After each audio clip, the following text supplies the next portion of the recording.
Welcome everyone to another episode of Tarnished Bronze, where we delve into the lesser lighted aspects of the comic book history from 1975 through to 1992, which just off the top of my head are great years. Patrick, can you tell us more about the comics in the 80s and the dawn of a new world of the Avengers?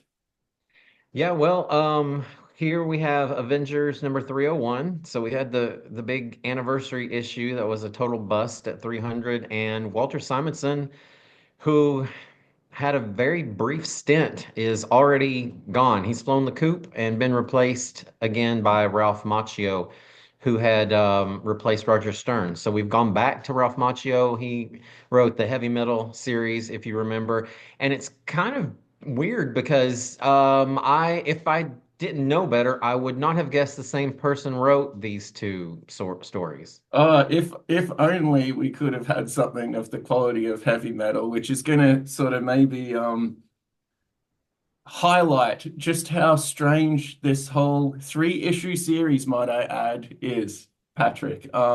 It's pretty one note, although they didn't really show the brain leeches on the cover, which I find just really strange. And it seems like the Fantastic Four, or at least half of the Fantastic Four, the Terrific Two, are still in the Avengers for reasons that seem to escape me. And we will get into that as we highlight some of the things on this issue.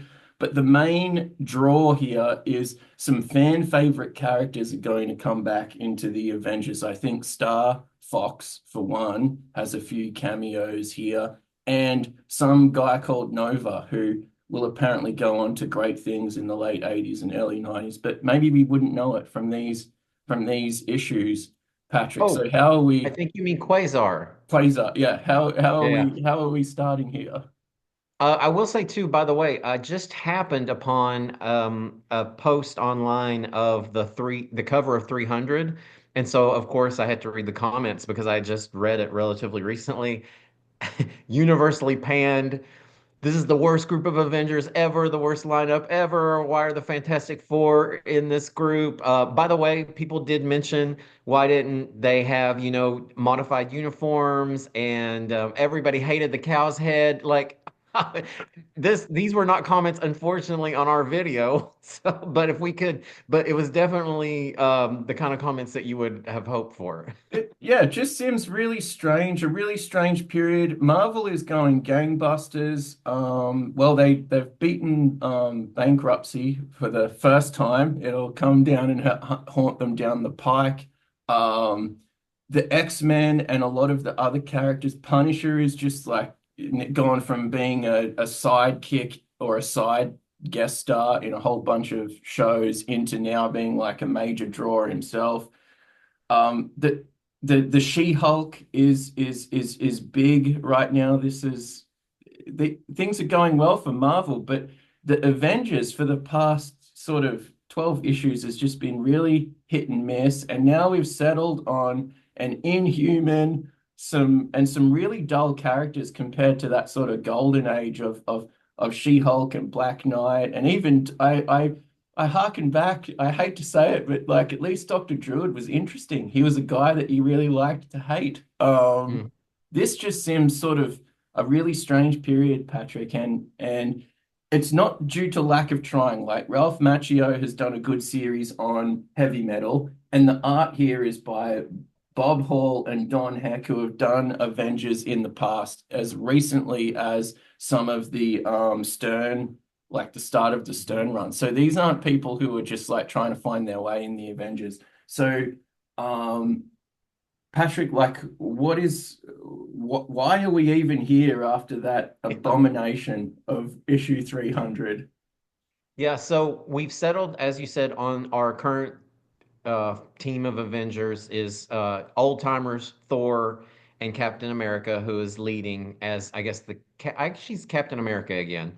There's no explanation in the Avengers, but he just shows up in a different uniform. Probably whatever happened in his book. We've got the Terrific Two. I love that of Reed Richards, Mr. Fantastic, and the Invisible Woman. I think she is now Sue Storm Richards, and the Eternal. Gilgamesh, who is spoiler alert, not long for the team. But it's these five that we've settled on, and as you said, an old favorite of mine personally, Star Fox shows up with Fire Lord's fire baton, and he's just escaped. The last survivor of the planet Xandar, according to him, and this guy's name is Supernova. He's the final member of the Nova Corps, if you remember them. The planet Xandar was destroyed by Nebula, who at this time was claiming to be Thanos's granddaughter, and she, of course, tangled with the Avengers quite a few issues ago. Before the Kang Council, cross time Kang Council debacle, she actually had a sort of tete-a-tete with the Avengers before that in space. And yeah, so he's the Supernova guy is intent on finding and wreaking revenge on Nebula, and he's sort of taking down anyone that is even remotely in his way. So for some reason, he's taken out his anger on Star Fox and apparently Fire Lord. I don't know if we know this already or if we found it out later, but also, by the way, Fire Lord is also from Xandar, so I guess Supernova isn't really the last surviving person from Xandar. So there are some contradictions in this story. So, Patrick, it just sounds like you've been reading the Dead Sea Scrolls to me for all of the sense that that made. Like we've, You already don't care. Honestly, that setup for me, I'm like, okay, yeah, let's go. What's going on? But it's a decent setup, but really not much but comes of it, to be honest. so I didn't really garner any of this from the preceding issues. That's my major sort of qualm about enjoying this is it just seems like it's a type that's wrapping up things from other series that I have no clue about. Um, and they're wasting the Avengers. Like the Avengers aren't doing much avenging. They're just observers. The observers assemble is the main sort of thing here. At least the setup for the issue. And I kind of like, yeah, the Star Fox is cool and stuff, but just it just seems really bizarre, especially for someone who had such a great first episode or first issue with the start of Heavy Metal. It just seems like Ralph was on a hiding to nothing here. I actually don't even think the style is similar. You remember how he was putting in so much philosophy and stuff? It Yeah, was yeah, almost like he yeah, was taking college classes. yeah. And this is just very sort of straight by the book, over explained. Again, nothing. I actually really like him as a creator. So it's, nothing personal. But like I said, it doesn't really seem to match what I thought was his style. It seems like a misfire, and I'm just highlighting these bits because I do like the techno organic vibe. So he's moved on from his philosophy classes, and you'll have to excuse the slight bend in this page. He's moved on from the philosophy classes to the physiology classes, which I'm a big fan of.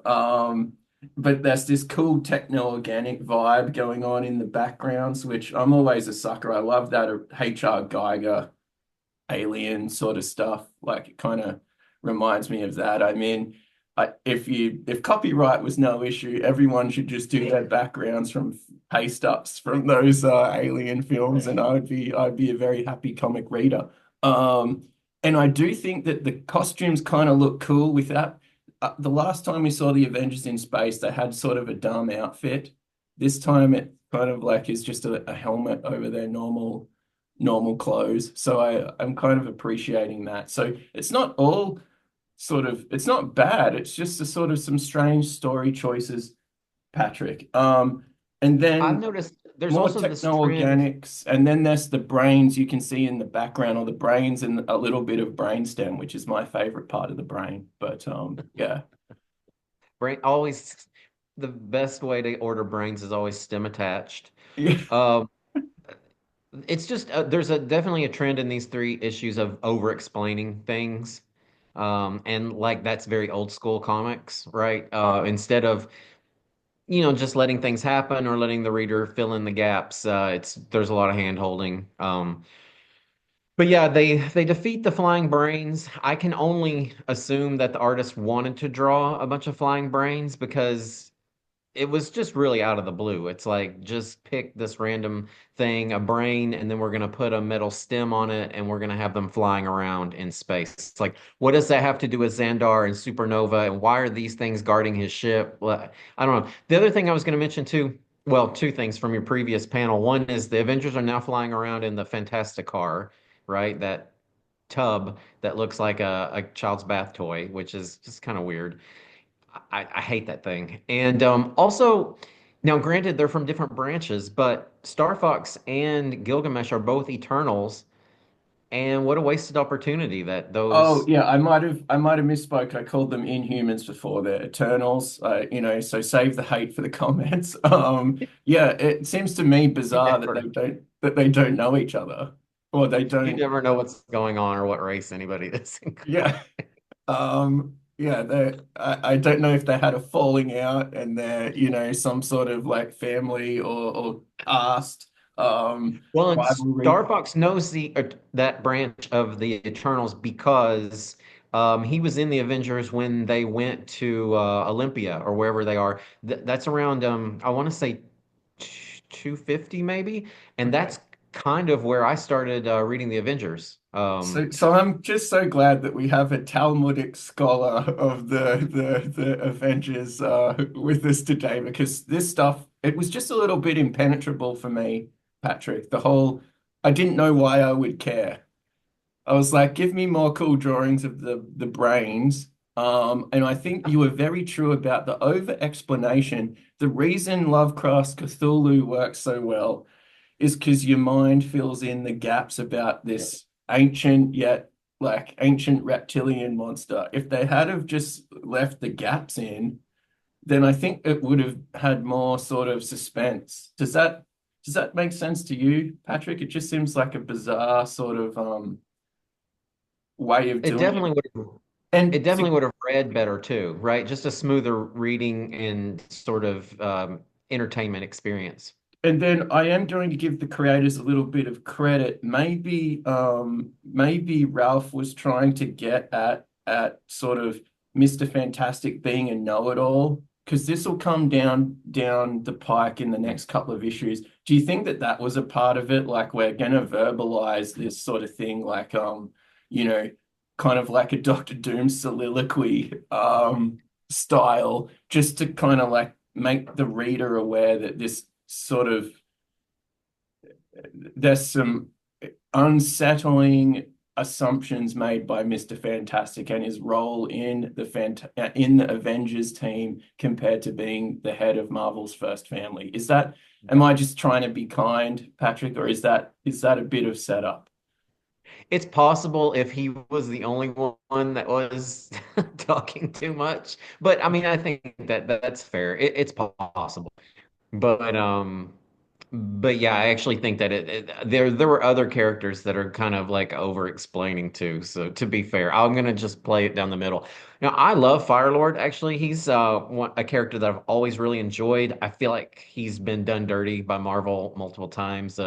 A lot of the lore on the internet that comes up a lot is I guess the time that Spider-Man beat him up, which I don't dislike Spider-Man, but he's not necessarily one of my favorite characters. I feel like he's sort of Wolverine-esque in that depending on the writer, he's allowed to do anything, right? Yep. Single-handedly beat Galactus or whatever, so I don't really love that. Do you know what This he is a can't person beat, that's Patrick? huh? Do you know what Spider-Man can't beat? A fly swatter? I don't what? Home economics. He's always Oh, going there you on go. and on and on. Oh, okay. He's also not good at darning socks, but Okay. we'll Yeah, discuss that that's at a a little different time. primer for what's down the pike on Tarnished Bronze. I just have to comment, great techno-organic constraints and so on this panel. And you love this character. It is a really cool look. I get confused between this guy and the DC one, Fire Lord. Um, they both or Firestar, they both sort of have the same nuclear man sort of thing going Hmm. on. I see it. Which is fine. But this guy has a lot more history than what a more modern reader might be acquainted with, Patrick. Like Yeah, he's he's a former Herald of Galactus. Like I said, he's oh from Xandar. Oh yeah. Oh, you didn't know that? no, Yeah. I feel like he came after. So there was Silver Surfer, and then I feel like maybe his replacement was a guy named Airwalker. And then Airwalker died, and I think he might have been from Xandar. I think maybe he was friends with Firelord. And then he replaces Airwalker, and then I think there's an Airwalker robot. Then we've got Terex the Tamer, the the Destroyer, right? Yeah, The robot that Odin yeah. built. That's from Thor mythos. That construct was a herald for a while, and then we've got Frankie Ray, who is Nova. So he goes back to the fire, and Uh, then after that, it gets messy. well, But yeah, they were kind of going for the elementals thing there, right? So we've yeah, got Surfer, who's water, we've got Fire Lord, Airwalker, and Terrax is kind of the stone, so Earth. I do like the four elements, to be quite frank. I also like the humors. And I Mm. know that it's not, medical care, it doesn't really have in vogue fixing the humors, but I always thought that that was a fun kind of idea. And Earth, Air, Fire, and Water were as good as an idea as any other for healthcare. If you So, knew how much black bile I've been dealing with for the last week. oh, good. Yeah, fantastic. So yeah, not all bad, just curious choices. Um, the art is pretty good. These people know what they're doing. It just seems like a little bit meh.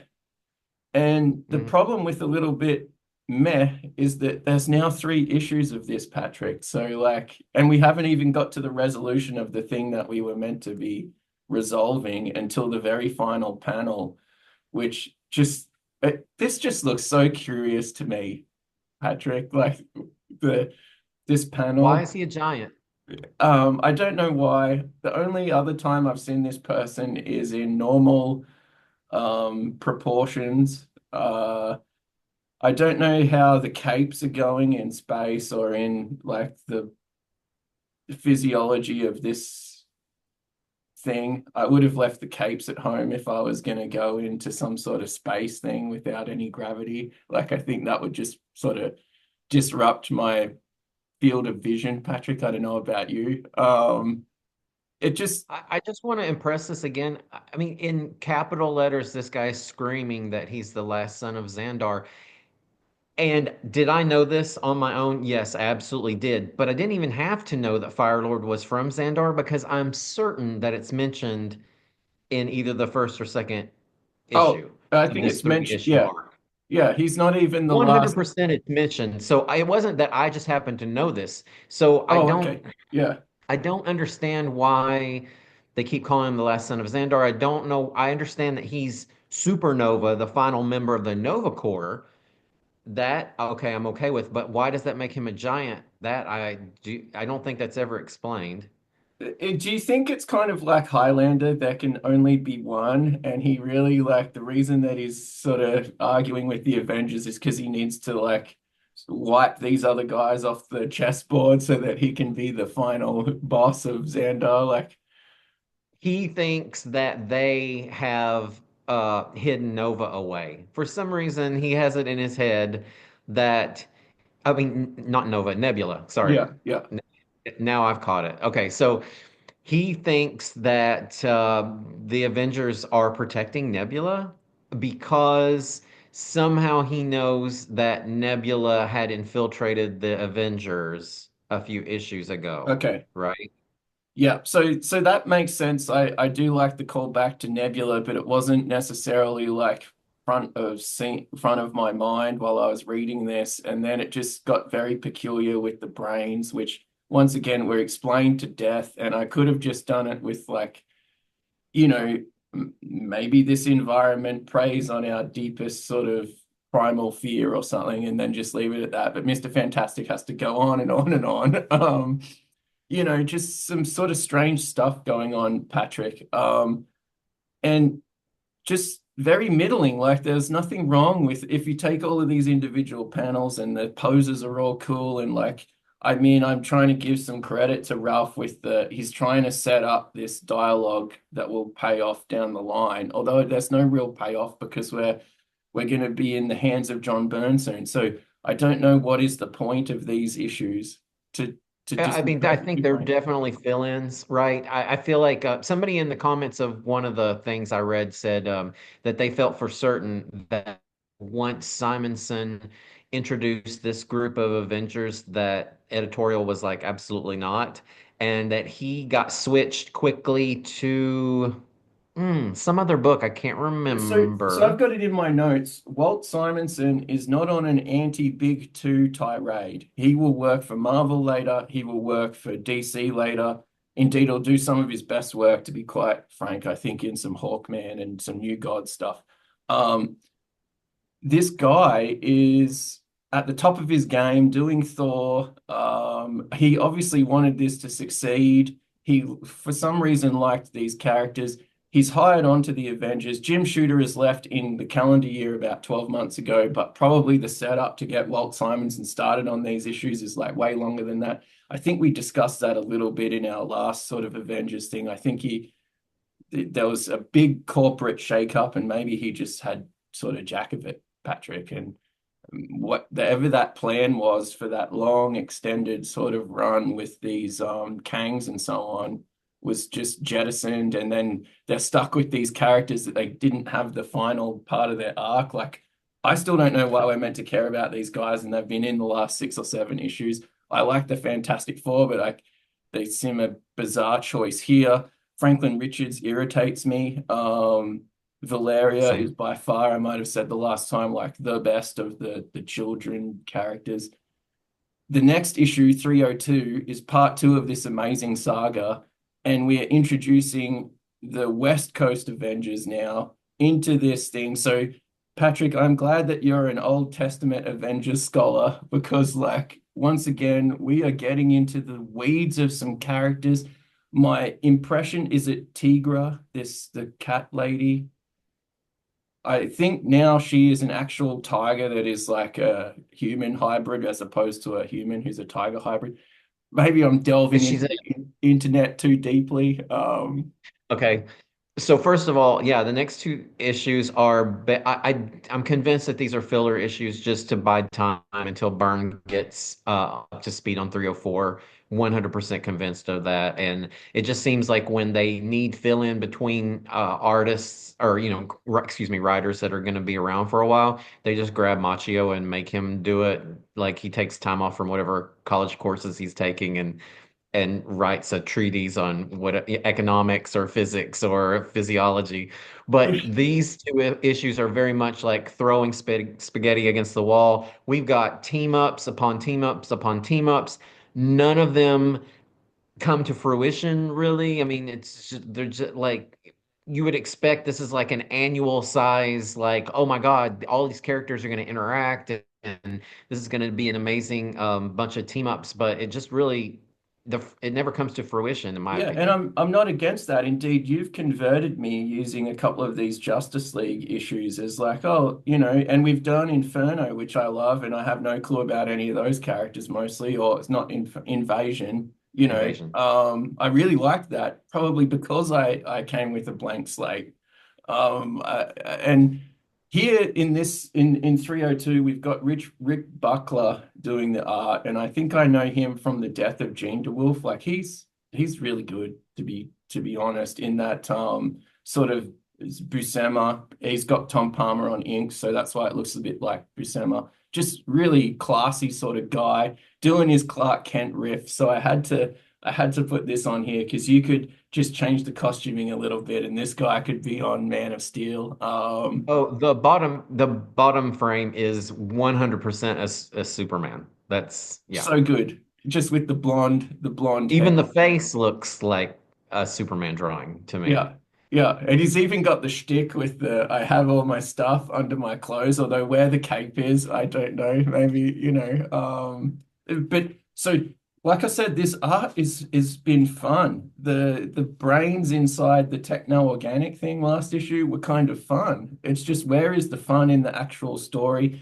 And Patrick, can you update us on who Quasar is and what he is doing in this Okay, so issue? now Because I because now I I'm don't getting a know. little Yeah, I'm getting over my skis a little bit with this. First, I'll go back to Tigra because I feel more confident about her. So, at the beginning of the West Coast Avengers, somewhere near the beginning, the West Coast Avengers end up in a dimension of the cat people. And Tigra has met these people before. They're like anthropomorphic cats, like you would see in the Cats movie. Did you ever have the I, misfortune to see in that? I've seen cats. I'm Okay. aware of cats.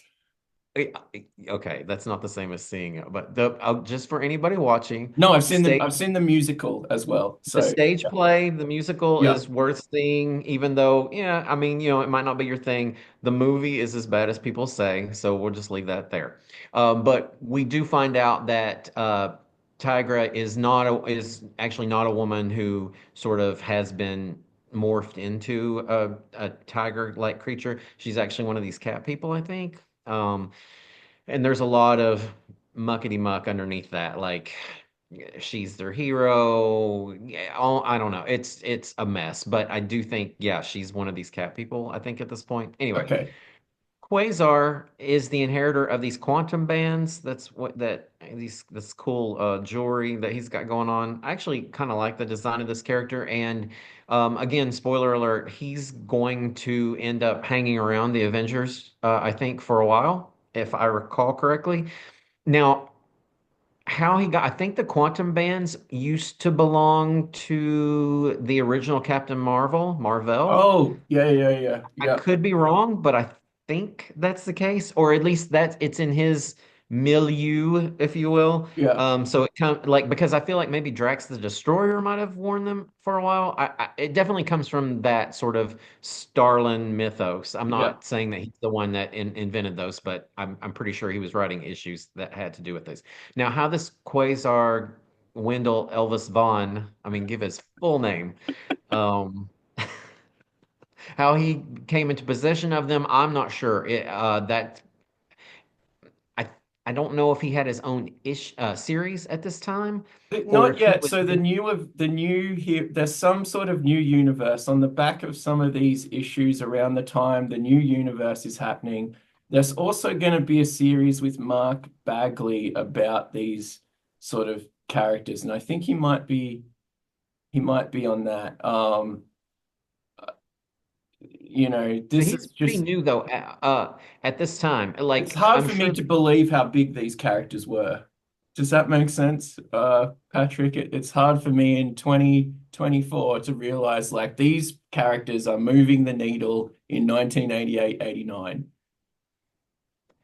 Quasar was relatively new at that time, I'm pretty sure, and but there were probably people who were collecting more comics than me at that time who were more aware of him.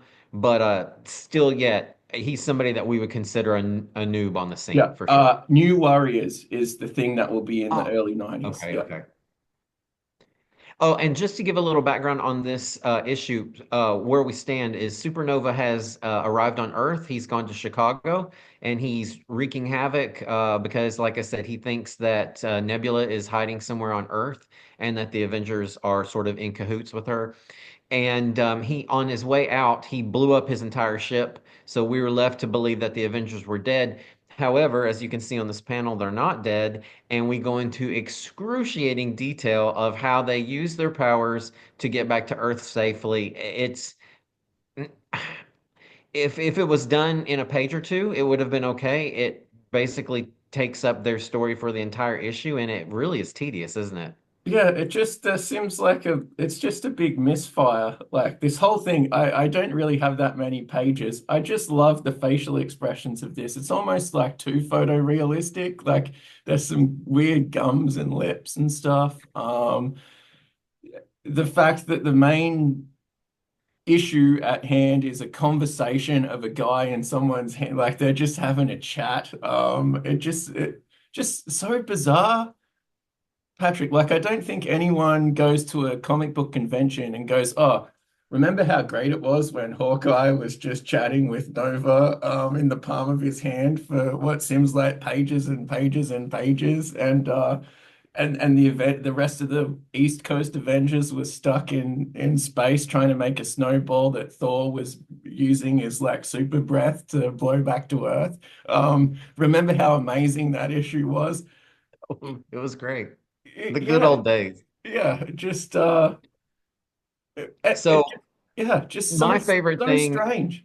or the inverse of my favorite thing, was how Supernova was crafting a message for the Avengers and for the world to surrender Nebula by twisting um, elevated train rails in Chicago. Did you notice Oh that yeah, I picture? did. Yeah.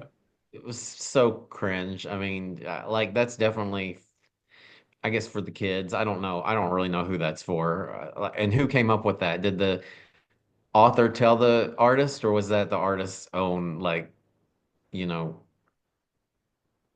epiphany?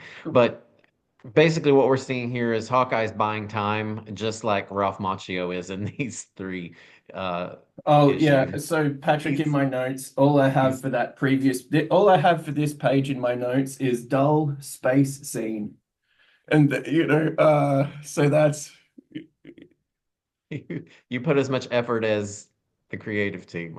I'm just kidding, just kidding. yeah. But yeah, And Hawkeye's just playing for time, and that's exactly what we're doing until Burn arrives. It's like, how can we waste another few pages? yeah. So strange. And by the way, my guest stars are the West Coast Avengers. I was going to say West Side Avengers, West Coast Avengers. And my big reveal and my big payoff is these guys just like having a fireside chat. Um, Yep. And we've got Quasar. Look, here we have the new Fantastic Four, West Coast Avengers, the East Coast Avengers, Quasar. I mean, everybody and their mother. And you would think that it would be a great issue, and it's not. Sorry, okay, but it's not. well, thanks everyone for tuning in. Guess we better go through this a little bit. Um, Look at the eyes on Nova there. Like he's just given our dear friend Hawkeye like the death stare. It just looks sort of I kind of like this. This I looks think it's good. kind of a come hither look. Yeah, it just seems very intense. He's doing his, yeah, very intense. I think Tigra is jealous. She doesn't want Nova stealing Hawkeye away from her in the interest of cat-human relations. Um, yeah, just super bizarre, super great, super comic booky. Let's see what happens in this story. And from the cover and this sort of setup, look at it, the amount of text. It just kind of gets a little bit derailed. Um,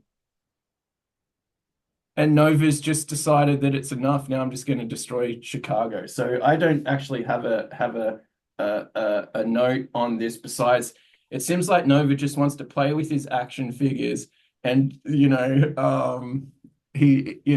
seems to be his motivation. He wants his GI Joes to do what they are meant to do. Um, and they're kind of disobeying him and he's lost the lady GI Joe. I'm blanking on her name, and that's making him very upset. And he's going to crush the sandcastles that he's built for the GI Joes to play in. Um, is that what the story is essentially? Oh yeah, like maybe yeah, it's fantasy, right? It's a Yeah, comic book reader fantasy. yeah. Well, here we see, we thought Hawkeye was dead, but no, Oh Quasar had yeah. saved So him. Hawkeye's captured, and Nova gets the shits with him, and so then this is him destroying what we think is destroying Hawkeye in a fit of rage, and then lo and behold, he's back. So everyone He's walks away fine. happy. There are no Um, stakes. Don't yeah, worry. just. But by the way, this isn't happening in West Coast Avengers issue 63. This is happening in normal Avengers issue 303. I haven't seen a normal Avenger in what seems like a long, long time, although I've seen 12 pages of them in space. Patrick, Figuring out any how to make comments the from ball you? move because actually with that, when with the sort of hyper focus on the physics of the snowball in space, maybe it is reminiscent of heavy metal. Okay. Yeah, yeah, yeah. Yeah. Now that I think of that, because it is a little bit over-explained there for sure. But anyway, Hawkeye is saved. The East Coast Avengers do eventually make it back, and we're having more of this just really poor mischaracterization, for lack of a better phrase, of I actually love that. That's very playing with your toys Yeah, right there. that's where I think this whole thing is. It's just action figures, you know. And although Nova in this, I must admit, Rick Buckler does make him look rather fetching. That grin is very kind of upbeat, like for someone who's just destroying everything in sight, just kind of like a real upbeat guy. Um, Yeah, and just some weird. So Patrick, the real Fantastic Four, or not necessarily, I will use inverted commas, the real Fantastic Four, the current Fantastic Four, the East and West Coast Avengers, all coalesce now. Um, and then we've had a couple of issues of these sort of blowhard moments from Mr. Fantastic, and we've had some snide thought bubble stuff from Captain America in this whole kind of lead up to this, Patrick. And you noted that it sort of is going back to the future in these 70s style comic books, how everyone's kind of melodrama is playing out in their thoughts, but their actions and their words are like totally opposite, right? Like it seems very, Everything's very explained, but yeah, the main problem I had with it, and I know you did too, is just the poor characterization of some of these long established characters. Captain America and Reed Richards have interacted numerous times. And yes, I know that maybe they haven't been officially on the same team, but they've worked in sort of super groups, right? Against yeah. Galactus and a lot of different things. And I actually don't think Reed Richards is out of line so much. My reading of it was really just like, why has Captain America got his panties in a twist Uh, about somebody? Reed Richards is saving Chicago and the world, and Captain America is more worried about, defending his turf as the leader. And that just doesn't, I don't know, that doesn't I ring don't true. And think it doesn't make sense. I don't think Cap is a pissy sort of person like that. Mm-mm. I think this is a good idea. Let's go with it. Like, yeah, it just seems very strange. And then the only reason it sort of is in character is in the fact that these thought bubbles for the past two issues have kind of like Yeah. made it an issue, if you sort of want to believe that. But that doesn't ring true to me. I think if Captain America had a problem, Steve Rogers would let you know about it. Yeah.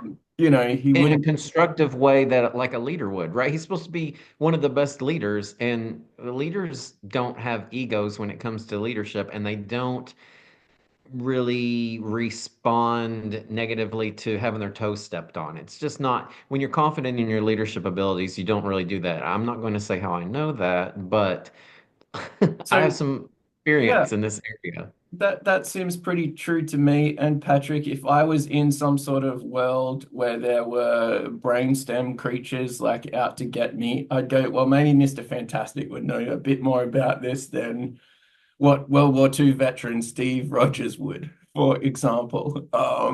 Does that make sense to you? Whereas Yeah. in the issue, it sort of comes across as though like Steve Rogers, expert on Cthulhu beings, expert on transdimensional physics, expert on space travel, expert on leadership, and but not necessarily archery.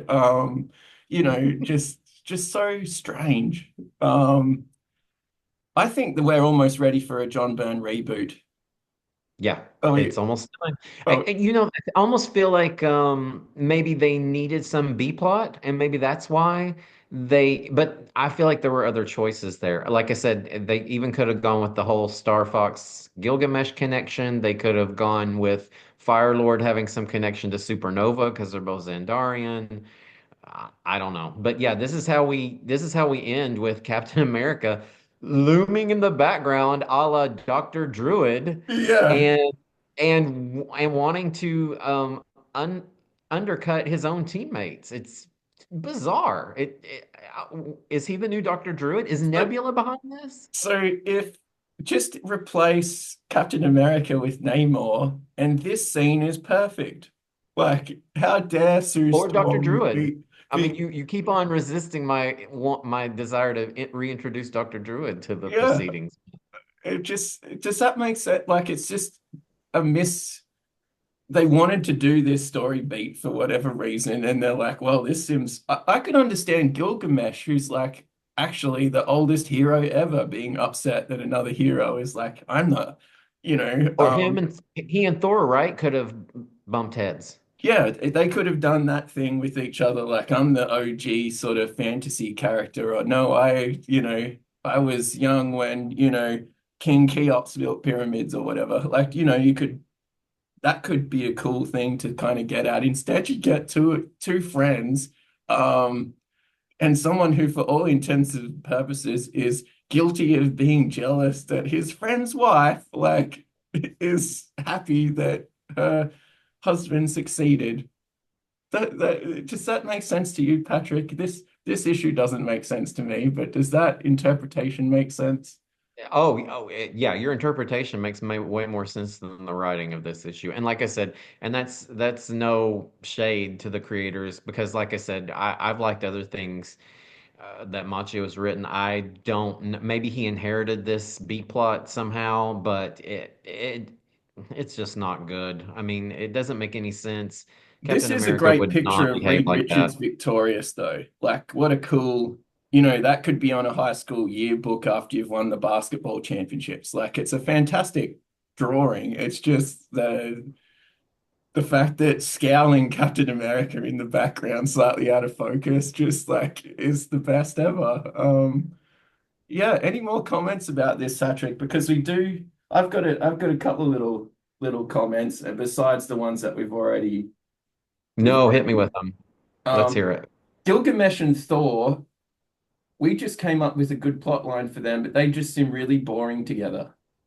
They should be antagonists, and instead they're just null. They nullify each other. They should rub each other the wrong. Or buds, right? They could be big buds, Yeah. and they could be a bromance, or it could be they should have some reaction to each other, right? If you have two guys that are hulking, basically demigods or gods on the same team, they should have some sort of response to each other.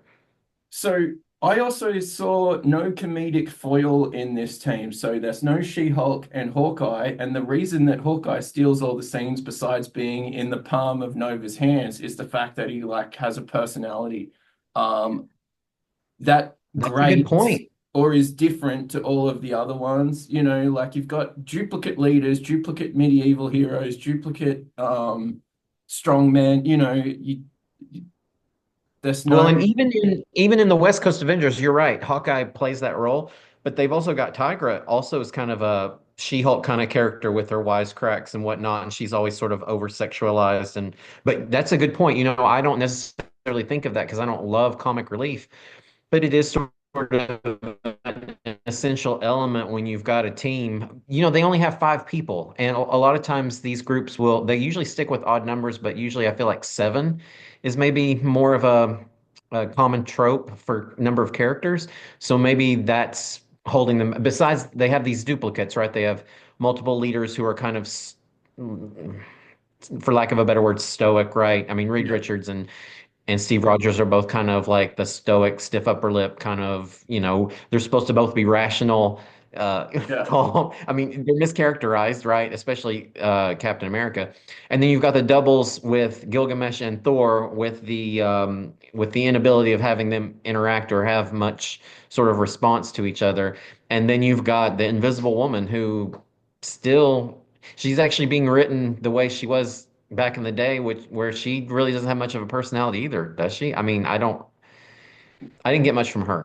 This is post John Burns' Invisible Girl to Invisible Woman, right? Mm. Yeah, so she's become And post Malice, right? Remember when she yeah, was yeah, well-rounded, well-adjusted, like a hero, actually, not just a girl, not a wag, as the people into sports like to say. Does that make sense? And then back yeah, to being just like lady hostage. she's Just, you yeah, know, or yeah, she's not necessarily a victim, but she's almost like a place filler, like we had to have a girl. yeah. So It just seems a big disappointment to me. And so, Patrick, just wrapping up here, is this going to be hmm. our last Avengers for a little while?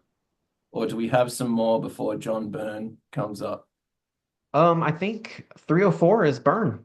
Okay. All right. I So think it's lava men, maybe something to do with lava men. I okay. saw the Oh, cover, but I haven't read it yet. like so you're telling me that we're almost at the stitial part of the interstitial Avengers. We're getting there. So readers and viewers, I'm gonna say that if you want to miss these three issues, you're not missing much.